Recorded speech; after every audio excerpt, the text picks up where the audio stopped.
పరిశుద్ధ గ్రంథము నుండి దేవుని వాక్యాన్ని చదువుతున్నాం. అపోస్తలుడైన పౌలు ఎఫెసీయులకు రాసిన పత్రిక 3వ అధ్యాయము 14వ వచనం నుంచి చదువుతున్నాను.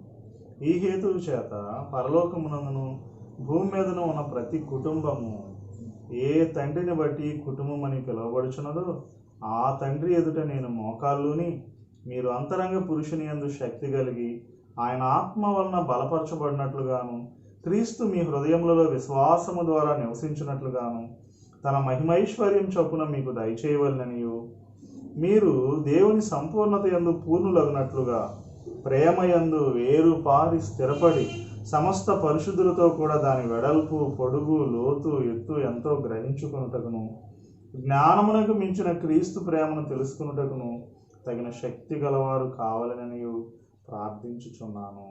దేవుడి పరిశుద్ధ వాక్యం మన వెనుకట్లో దీవించి ఆశీర్వదించునుగాక. ఆమేన్. మా తండ్రి యేసుక్రీస్తు నామములో వందనాలు, స్తుతులు, స్తోత్రాలు చెల్లిస్తున్నాను. తండ్రి నాయనా, అయ్యా, మేము ప్రార్థించేవారిగా మమ్మల్ని చేయమని ఈ వాక్యం వింటున్న వారు అందరూ కూడా ప్రార్థన ఆత్మతో నింపబడిన వారిగా అయ్యా తండ్రి, అయ్యా ప్రార్థనకున్న ఆటంకాలన్నింటినీ మీరు తొలగించండి ప్రభు. నీకు స్తోత్రాలు, వందనాలు. దేని నిమిత్తం చేయలేకపోతున్నాం? తిండిపోతానం వల్ల చేయలేకపోతున్నామా? మత్తు వల్ల చేయలేకపోతున్నామా? ఐహిక విచారాల వల్ల చేయలేకపోతున్నామా? ఏ ఆటంకాలు మమ్మల్ని అపవాది బంధించి ఉంచాడో వాటన్నిటికీ ఇప్పుడే యేసుక్రీస్తు నామములో విడుదల కలుగునట్లుగా ప్రార్థిస్తున్నాను. అయ్యా, నాకు మా అందరికీ పరిశుద్ధులందరూ అయ్యా ద్రాక్ష తోటలో అంగలార్పు వినబడినట్లుగా సహాయం కొరకు వేడుకొంచున్నాను. నాయనా ఎడతెగక ప్రార్థించారు యెరూషలేము సంఘము. పౌలు మానక ప్రార్థిస్తూనే ఉన్నాడు. అన్ని సంఘాలు స్థాపిస్తూ ఎడతెగకుండా ప్రార్థించే సమయము నాయనా, అది రాత్రి సమయమా, పగలనక, మధ్యాహ్నం అనక, అయ్యా తండ్రి నాయనా, అన్ని సమయాలు వాళ్ళు వాడుకున్నారు ప్రభువా. మేము కూడా నాయన అట్టి రీతిగా ప్రార్థించేవారిగా ఉండటానికి కృపను అనుగ్రహించండి. ఈ వాక్యాన్ని వింటున్న వారిని అయ్యా మీ ప్రార్థన ఆత్మచేత నింపమని ప్రార్థిస్తున్నాను తండ్రి.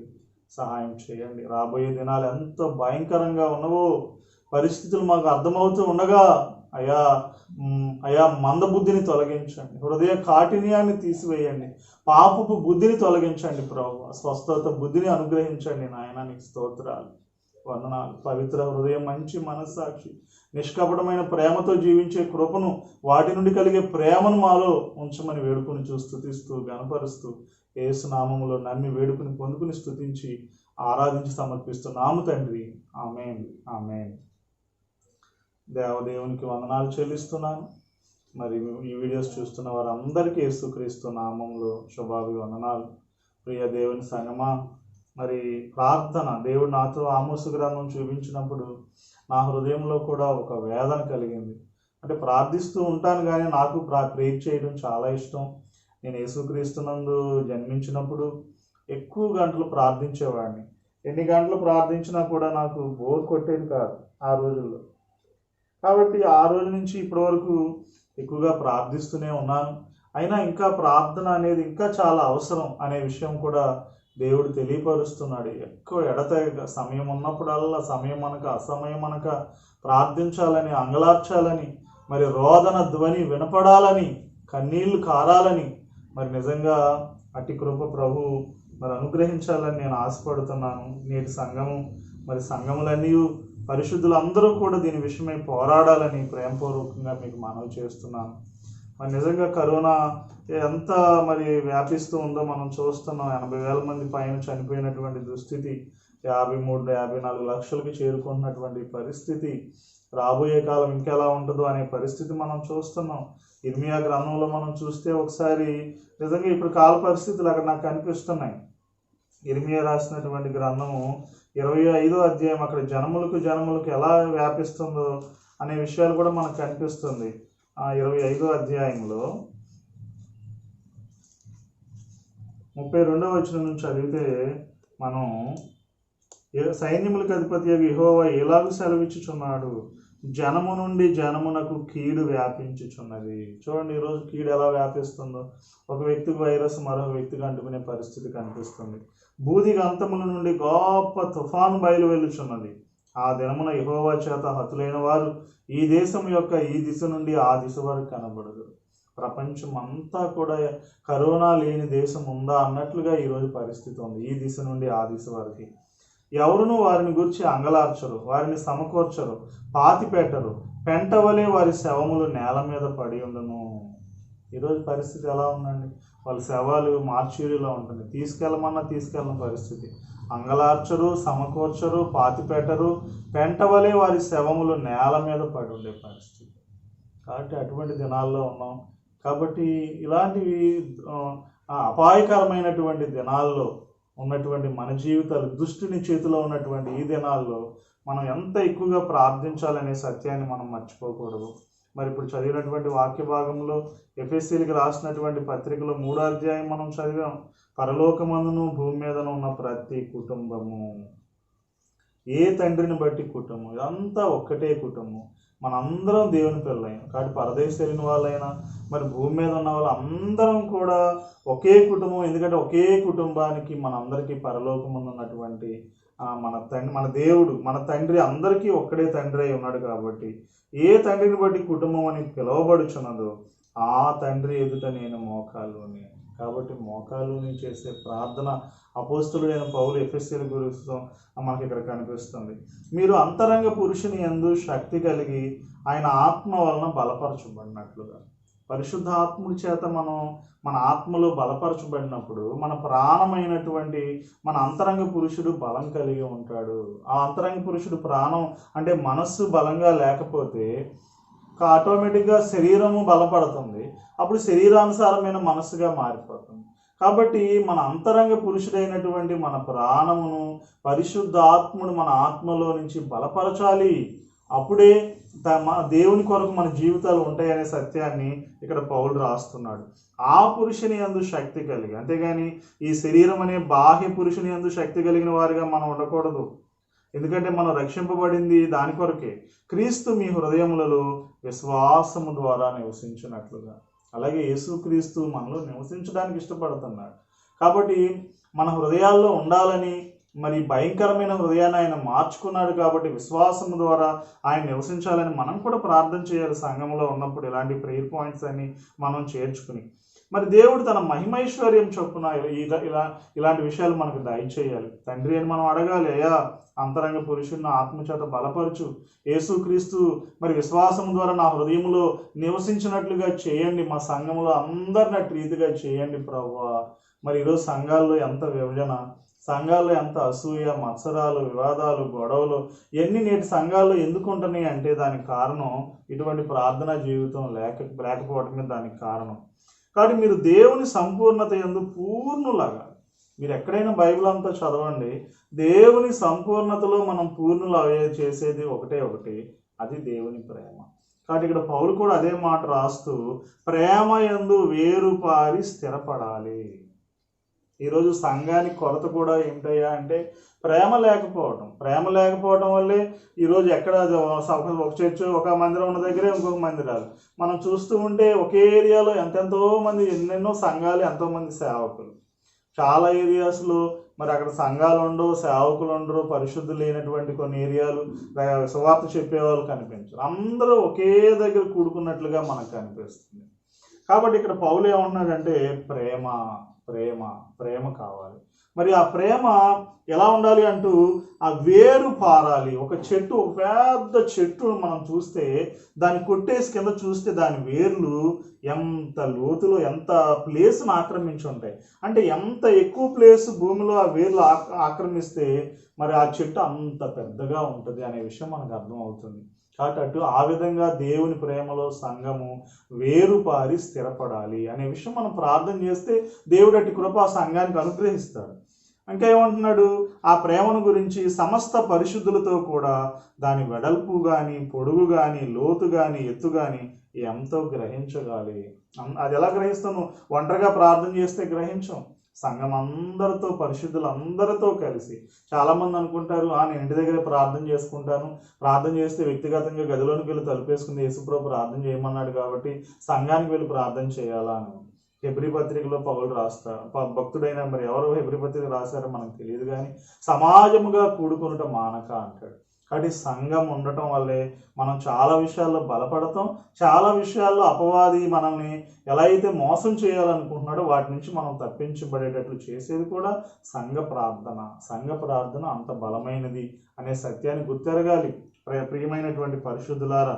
కాబట్టి దాని వెడల్పైన పొడుగైన ఎత్తైన ఒంటరిగా తెలుసుకోలేము. అందరితో ఉంటే అప్పుడు ఆ ప్రేమను మనం గ్రహించగలమంట. నువ్వు ఒంటరిగా దేవుని ప్రేమను గ్రహించడం నీ వల్ల కాదు. అంత గొప్ప ప్రేమ పరిశుద్ధులు అందరితో కూడుకున్నప్పుడు ఎంత వెడల్పైంది నా దేవుని ప్రేమ, నా కల్వరి ప్రేమ. దాని ఎత్తు ఎంత, దాని పొడుగు ఎంత, దాని లోతు ఎంత అయింది అని తెలుసుకోవాలంటే పరిశుద్ధులు అందరితో కూర్చుని ప్రార్థన చేయటం వల్లే కలుగుద్ది, గ్రహించగలుగుతాం. జ్ఞానానికి మించిన క్రీస్తు ప్రేమను తెలుసుకుంటానికి కూడా తగిన శక్తి గలవారు కావాలి. ఈరోజు జ్ఞానం కోసం చాలామంది సంఘాలు పరిగెడుతున్నాయి. ఇంకా వాక్యం, ఇంకా ఆ వాక్యం చెప్పండి, ఇంకా అది చెప్పండి, ఇది చెప్పండి, జ్ఞానం కావాలి, జ్ఞానం కావాలి. బైబిల్లో ఇంకేమున్నాయి ప్రకటన గ్రంథం, అది ఈ గ్రంథం 60 పుస్తకాలు, ఇంకా లోతుగా చెప్పాలంటున్నారు చాలామంది. జ్ఞానం కోసం పరిగెడుతుంది సంఘం. ప్రేమ ఉందా అంటే ప్రేమ ఉండదు. ప్రేమకు మించింది మరి ఏది ఉండదు. అందుకే పౌలు అంటాడు, జ్ఞానమునకు మించిన పైన ప్రేమ ఉంటుంది.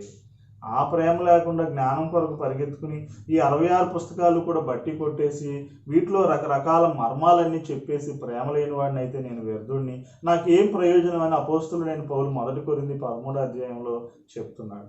ఈరోజు చాలామంది జ్ఞానం కోసం పరిగెత్తే పరిశుద్ధుని మనం చాలా సంఘాలని చూస్తున్నాం. వాళ్ళకి ఎక్కువగా లోతుగా వాక్యం చెప్పాలంటే వారి జీవితాల్లో అయితే మార్పు ఏం కొంచెం కూడా ఉండదు. కాబట్టి అటువంటి విషయాల్లో శక్తి గలవారుగా ఉండాలని ప్రార్థన చేస్తున్నాడు. ఒకటి, మరి తండ్రి ఎదుట మోకాలుని పౌలు ఎఫెసీ సంఘం గురించి ఏం ప్రార్థన చేస్తున్నాడంటే పరిశుద్ధాత్మ వల్ల అంతరంగ పురుషుడు బలంగా ఉండాలని, క్రీస్తు విశ్వాసం ద్వారా హృదయంలో నివసించాలని, అలాగే మూడోది దేవుని సంపూర్ణతను పూర్ణులగినట్లుగా ఆ ప్రేమ వేరుందు మనం స్థిరపడాలని, సమస్త పరిశుద్ధులతో దాని వెడల్పు పొడుగు లోతెత్తుందో గ్రహించాలని, 5 జ్ఞానానికి మించిన క్రీస్తు ప్రేమను తెలుసుకోవడానికి తగిన శక్తి గలవారుగా ఉండాలని పౌలు ప్రార్థన చేస్తున్నాడు.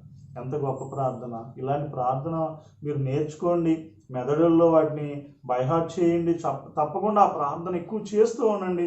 వ్యక్తిగతంగా చేయండి, సంఘంలో ఉన్నప్పుడు ఈ ప్రార్థన ఎక్కువగా చేయండి. సంఘము చాలా బహుబలంగా ఉంటుంది. ఈరోజు సంఘాలు బలహీనమైపోవటానికి కారణం ఉన్నట్లు గొప్పగా ఉంటే అందరూ ప్రేమగా ఉన్నట్లు ఒకరికొకరు కౌగిలించుకునే పరిస్థితులు ఉంటాయి.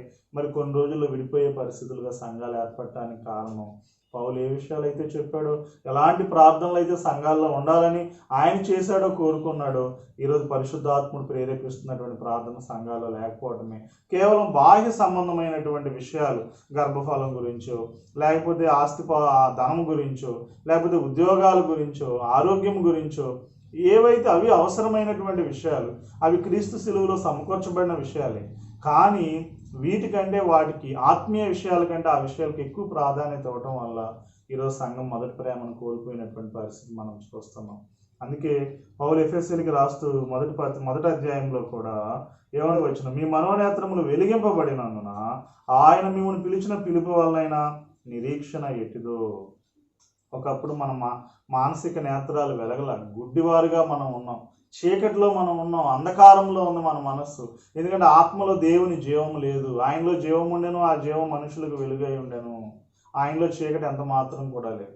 కాబట్టి దేవుని జీవం ఎప్పుడైతే మన ఆత్మలోకి నూతన జన్మలో, క్రొత్త జన్మలో వచ్చిందో అప్పుడు మన మనోనేత్రాలు కూడా మన మానసికంగా కూడా వెలిగించబడ్డాయి. కాబట్టి ఆయన మిమ్మును పిలిచిన పిలుపు వలనైన నిరీక్షణ ఎట్టిది.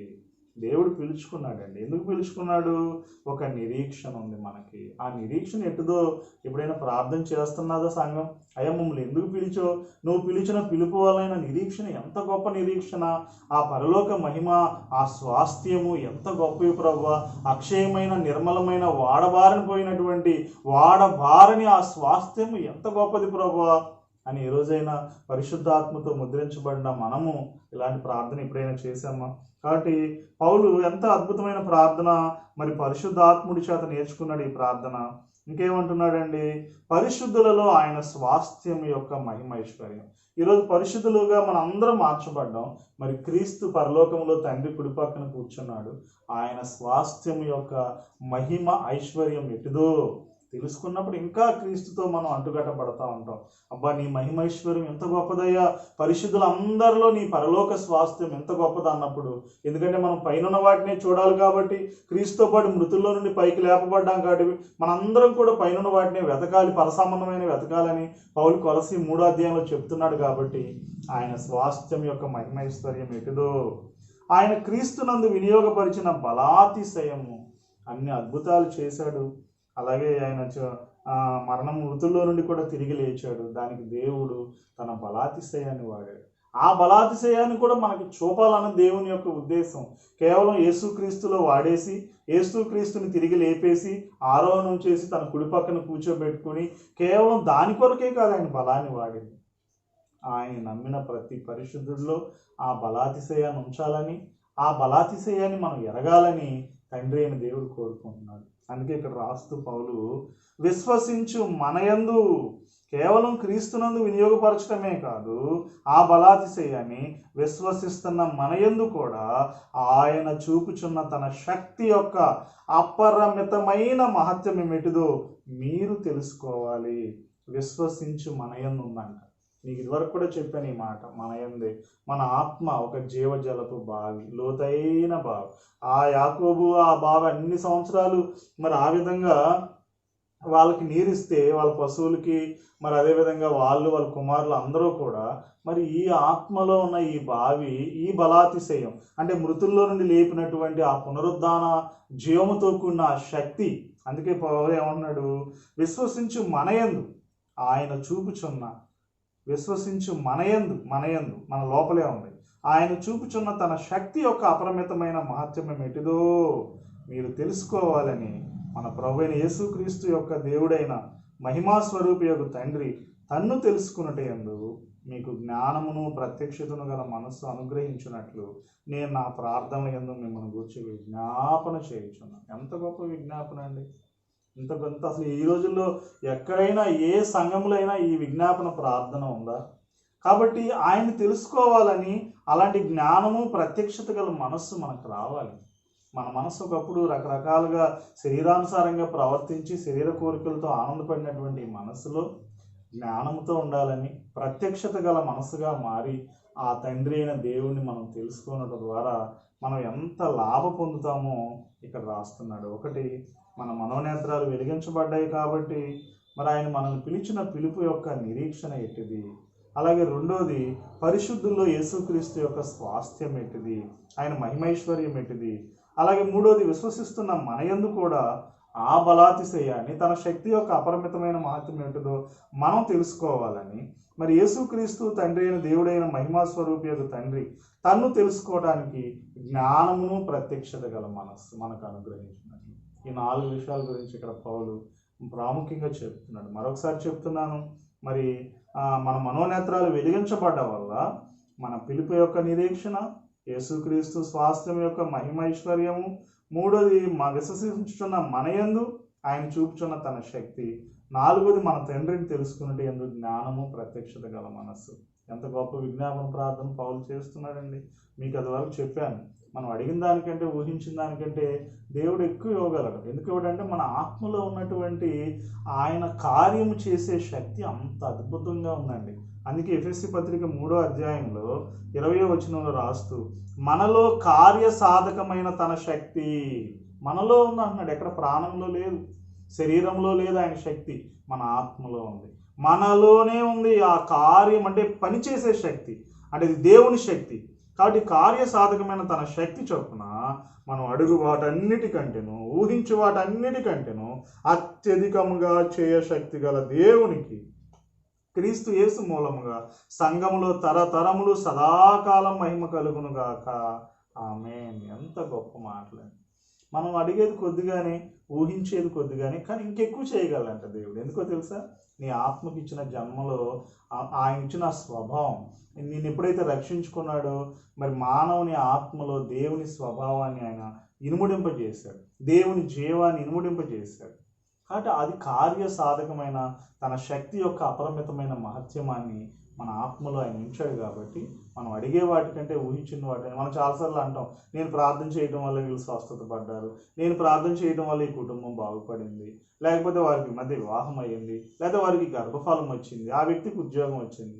దేవుడు అంటున్నాడు, నువ్వు అడిగేదానికంటే నువ్వు ఊహించేదానికంటే నేను ఎక్కువ చేస్తాను.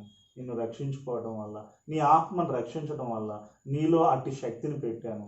ఆ శక్తి చాలా చాలా గొప్పది అంటున్నాడు. ఇదే మాట కూడా పౌలు ఫిలిప్పీలకు కూడా రాస్తూ, ఫిలిప్పీలకు రాసిన పత్రిక 2వ అధ్యాయం 13వ వచనంలో, ఎందుకనగా మీరు ఇచ్చయించుటకును కార్యసిద్ధి కలుగజేసుకున్నటకును తన దయా సంకల్పము నెరవేరుటకై మీలో కార్యసిద్ధి కలుగజేయవాడు దేవుడే. మనం ఏది ఇష్టపడాలి, మనకు ఏ ఆశ ఉండాలి, ఎలాంటి భారం ఉండాలి ప్రభు కొరకు, ఆ ఇచ్చని కలిగిస్తుందంట మనలో ఉన్నటువంటి ఆ శక్తి, ఆ కార్యసాధకమైన శక్తి. కాబట్టి ఇచ్చయించుటకును, అలాగే రెండోది కార్యసిద్ధి అంటే పని జరిగిస్తాను. ఆ కార్యసిద్ధి కలగజేసుకోవడానికి, అలాగే దేవుడు మన పట్ల ఒక దయా సంకల్పం ఉంది. ఆ పరలోకంలో ఆయన చిత్తం ఎలా నెరవేర్చబడుతుందో భూమి మీద మనమే ఆయన చిత్తాన్ని నెరవేర్చాలి. కాబట్టి ఆ దయా సంకల్పాన్ని నెరవేర్చడానికి మనలోనే దేవుడు ఆ శక్తి ఇచ్చాడు. అది కార్యసిద్ధి కలగజేసుకుంటాడు, దేవుడే కలగజేస్తాడు ఆ సిద్ధి. మనం అలా ప్రార్థన చేస్తూ ప్రభు పాదాలు పట్టుకుని వాక్యం చదువుతూ ప్రార్థిస్తూ ఉన్నప్పుడు ఆ కార్యసాధకమైన శక్తి విడుదలై అనేక కార్యాలు చేస్తూ దేవుని యొక్క దయా సంకల్పాన్ని ఆయన అనాది కాలంలో ఏది నిర్ణయించాడో క్రీస్తునందు అదంతా కూడా నెరవేర్చుకుంటూ వెళ్తుంది దేవుని పిల్లలు. ఇదే మాట కొలస్సీలకు కూడా రాస్తూ సేమ్ పౌలు 1వ అధ్యాయం 29వ వచనంలో, అందు నిమిత్తము నాలో బలముగా కార్యసిద్ధి కలగజేయు ఆయన క్రియాశక్తిని బట్టి నేను పోరాడుచు ప్రయాసపడుచున్నాను. పౌలు పోరాటం ఎక్కడదండి? ఇంత మంచి పోరాటం ఎలా పోరాడాడు? ప్రభు కొరకు ఇంత ఎక్కడ ప్రయాసపడ్డాడు అంటే ఆయన లోపల ఏముందో ఆయన తెలుసుకున్నాడు. ఆ లోపల ఉన్నటువంటి ఆ జీవపు బావిలో ఉన్నటువంటి ఆ శక్తి ఆయన అటు రీతిగా నడిపించింది. అందుకే నాలో బలముగా కార్యసిద్ధి కలగజేస్తుంది ఆ క్రియాశక్తి, బలముగా చేస్తుంది. దాన్ని నమ్మాడు కాబట్టి కార్యసిద్ధి కలగజేసింది. అందువల్లే నేను పోరాడుతున్నాను, ప్రయాసపడుతున్నాను. దేవుని కృప అంటే అదే. కాబట్టి నిజంగా అంత పోరాటం పడింది కాబట్టి నిజంగా పౌలు దేవుని కొరకు ఇటు రీతిగా నిలబడగలిగాడు. కాబట్టి దేవుని సంగమా, చక్కని ప్రార్థనలు పరిశుద్ధ గ్రంథంలో లిఖించబడ్డాయి. వాటిని ఒకసారి చదువు, అర్థం చేసుకో, అంశాలుగా రాయండి. మరి అలాంటి విజ్ఞాపన ప్రార్థన మరి మనం గనక చేసినట్లయితే మరి నిజంగా మన సంఘాలు ఎంతో ఆత్మీయంగా బలపరచబడతాయి. మన ఆత్మీయ జీవితాలు వర్ధిల్లుతాయి. ఆత్మలో ఎప్పుడైతే మనం వర్ధిల్లుతామో మిగిలిన అన్ని విషయాల్లో దేవుడు సుఖంగా ఉంచుతాడు, ఆరోగ్యం ఇస్తాడు, ఆనందం ఇస్తాడు, ధనం ఇస్తాడు. ఆత్మలో వర్ధిల్లకుండా ఇవన్నీ అడిగినా దేవుడు ఇవ్వడు. ఎందుకంటే ముందు నా నీతిని, నా రాజ్యాన్ని వెతకండి, అప్పుడు అవన్నీ మీకు అనుగ్రహింపబడును అన్నాడు కదా. మరి మీరు అవి వెతకుండా, అలాంటి ప్రార్థనలు వెతకకుండా, ఆత్మలో వర్ధిల్లకుండా నేను బాగా ధనవంతుని అయిపోవాలి, నాకు ఒక మంచి ఉద్యోగం ఇచ్చేయాలి, లేకపోతే నా జీవితం బాగా ఎదిగిపోవాలి ప్రభు అంటే ఆయన ముందు నీ ఆత్మ వర్ధిల్లాలి అంటాడు. నీలో నేను అంత కార్యసిద్ధి కలగజేసే నా క్రియాశక్తిని ఉంచాను కాబట్టి ముందు అదేంటో తెలుసుకుని దాని ప్రకారం నువ్వు జీవిస్తే నువ్వు అడిగే వాటికంటే, ఊహించే వాటికంటే ఎక్కువ నేను ఆటోమేటిక్గా క్రియాశక్తి జరిగిస్తుంది అని దేవుడు చెప్తున్నాడు. కాబట్టి దేవుని సంగమా, మనందరం కూడా అంగలార్చి ప్రార్థన చేద్దాం. నేటి కడవరి గడియల్లో మరి ఎంత మెలకువతో, జాగ్రత్తతో మన జీవితాలు, మన కుటుంబాలను కాపాడుకోవాలో, పరిశుద్ధతలో, ప్రేమలో మనం ఎటు రీతిగా ఉండాలో మరి అటు రీతిగా ఉన్నట్లుగా ప్రభు అటు కృప మన అందరికీ అనుగ్రహించును గాక. ఆమేన్. చిన్న ప్రార్థన చేద్దాం. పరలోకమందున్న మా తండ్రి, యేసుక్రీస్తు నామములో వందనాలు, స్తుతులు, స్తోత్రాలు చెల్లిస్తున్నాను నాయన. తండ్రి అయ్యా, పౌలు ఎంత గొప్ప ప్రార్థనలు చేశాడో, విజ్ఞాపన చేశాడో ప్రభు, అలాంటి విజ్ఞాపన ప్రార్థనలు సంఘానికి అనుగ్రహించండి నాయన.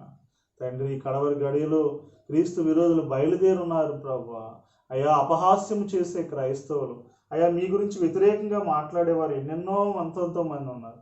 ఆ వివాదాల్లోకి మేము వెళ్లకుండా విశ్వాస సంబంధమైన, సుబోధ సంబంధమైన వాక్యములలో మేము పెంపారేవారిగా, మా జీవితాలు కట్టమని, అతి పరిశుద్ధమైన వారి మీద మేము కట్టబడేవారిగా, అయ్యా తండ్రి మా మనోనేత్రాలు వెలిగించబడ్డాయి కాబట్టి తండ్రి నిన్ను తెలుసుకునేందు జ్ఞానమును ప్రత్యక్షత గల మనసు మాకు అనుగ్రహించమని, ఆ ప్రేమ వేరు అందు ప్రభు మేము పాతుకుపోవడానికి, స్థిరపడటానికి, సమస్త పరిశుద్ధులతో ఆ ప్రేమను గ్రహించడానికి, జ్ఞానానికి మించిన క్రీస్తు ప్రేమను తెలుసుకోవడానికి, మా ప్రాణం బలపరచబడటానికి, క్రీస్తు మా హృదయాల్లో విశ్వాసము ద్వారా నివసించడానికి తండ్రి సహాయం చేయండి అయ్యా. ప్రతి సంఘాన్ని బలపరచండి ప్రభా, ప్రతి సంఘాన్ని బలపరచండి, ప్రతి సేవకుని బలపరచండి, ప్రతి విశ్వాసిని బలపరచండి. నమ్ముతూ స్తుతిస్తూ గణపరుస్తూ యేసు నామములో నమ్మి వేడుకుని పొందుకునిచున్నాము తండ్రి. ఆమేన్. దేవుడి వాక్యం దీవించి ఆశీర్వదించును గాక. God bless you all. ఇలాంటి మరిన్ని వీడియోస్ కోసం మా యూట్యూబ్ ఛానల్ని సబ్స్క్రైబ్ చేయండి.